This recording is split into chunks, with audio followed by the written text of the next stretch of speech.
We regularly engage with regional regulators and government offshore to align ESG objectives with their country's energy security and developmental concerns.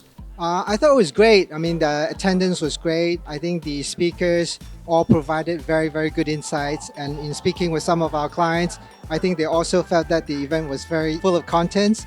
And to them, it was a very full and impactful event. So I think everybody really enjoyed it.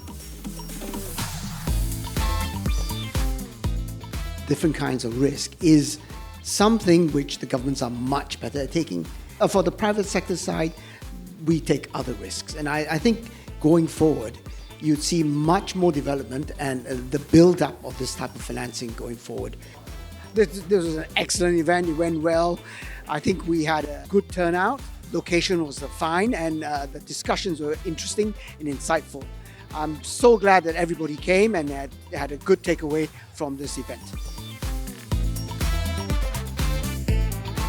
We, private sector, need to actually finance these projects, especially in emerging economies across Asia, to make sure that we can deliver energy transition so that we can deliver just and orderly transition.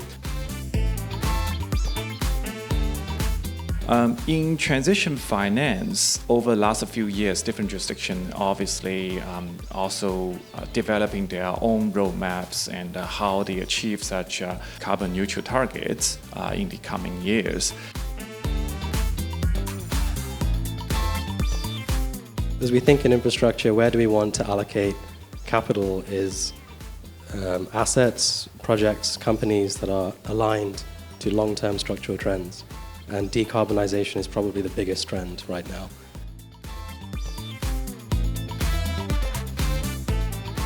From the power sector, we always recognize a trilemma, being that firstly, we want stable and secure power supply. Secondly, we want it to come in a cost-effective way.